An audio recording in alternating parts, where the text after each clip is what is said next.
Chapitre 3 des lois positives.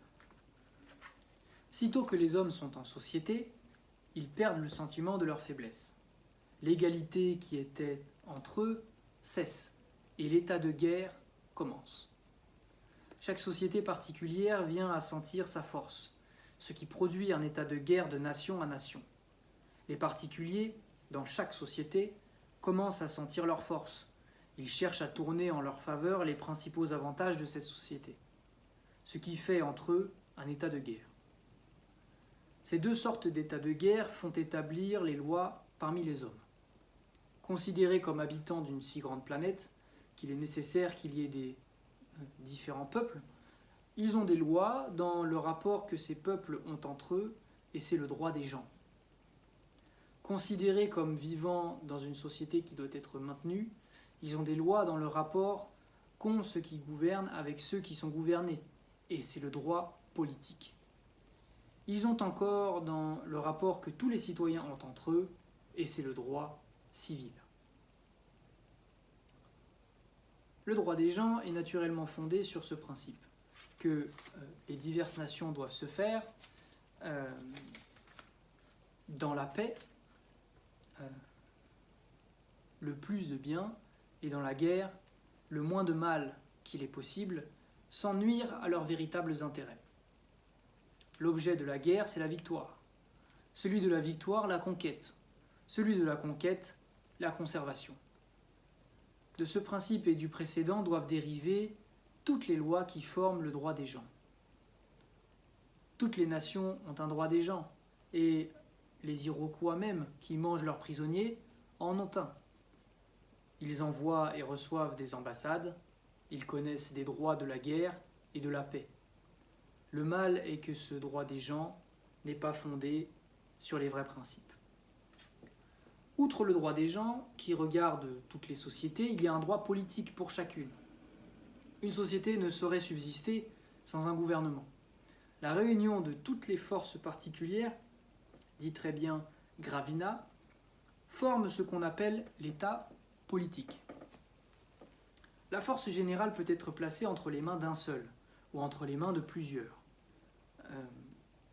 Quelques-uns ont pensé que la nature ayant établi le pouvoir paternel, le gouvernement d'un seul était le plus conforme à la nature. On peut penser notamment à John Locke. Mais l'exemple du pouvoir paternel, il ne s'agit pas de John Locke, il s'agit de Filmer. Mais l'exemple du pouvoir paternel ne prouve rien, car si le pouvoir du père a du rapport au gouvernement d'un seul,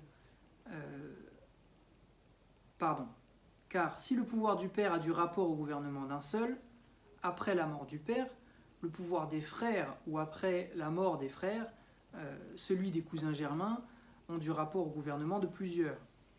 La puissance politique comprend nécessairement l'union de plusieurs familles. Il vaut mieux dire que le gouvernement le plus conforme à la nature est celui dont la disposition particulière se rapporte mieux à la disposition du peuple pour lequel il est établi. Les forces particulières ne peuvent se réunir sans que toutes les volontés se réunissent. La réunion de ces volontés, dit encore très bien Gravina, est ce que l'on appelle l'état civil. La loi, en général, est la raison humaine en tant qu'elle gouverne tous les peuples de la terre. Et les lois politiques et civiles de chaque nation ne doivent être que les cas particuliers où s'applique cette raison humaine. Elles doivent être tellement propres au peuple pour lequel elles sont faites que c'est un très grand hasard si celles d'une nation peuvent convenir à une autre. Il faut qu'elles se rapportent à la nature et au principe du gouvernement qui est établi ou qu'on veut établir, soit qu'elles le forment comme font les lois politiques, soit qu'elles le maintiennent comme font les lois civiles. Elles doivent être relatives au physique du pays, au climat glacé, brûlant ou tempéré, à la qualité du terrain, à sa situation, à sa grandeur, au genre de vie des peuples, laboureurs, chasseurs ou pasteurs. Elles doivent se rapporter au degré de liberté que la Constitution peut souffrir, à la religion des habitants, à leurs inclinations, à leur richesse, à leur nombre, à leur commerce, à leurs mœurs, à leurs manières. Enfin, elles ont des rapports entre elles. Elles en ont avec leur origine, avec l'objet du législateur, avec l'ordre des choses sur lesquelles elles sont établies. C'est dans toutes ces vues qu'il faut les considérer.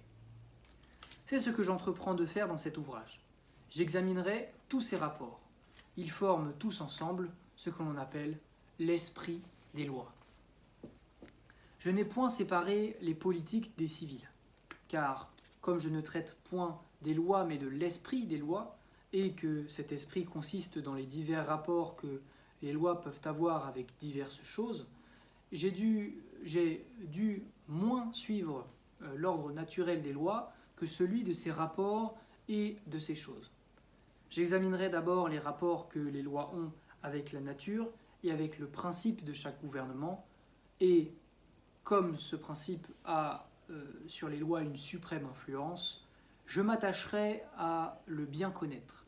Et si je puis une fois l'établir, on en verra couler les lois comme de leur source. Je passerai ensuite aux autres rapports qui semblent être plus particuliers.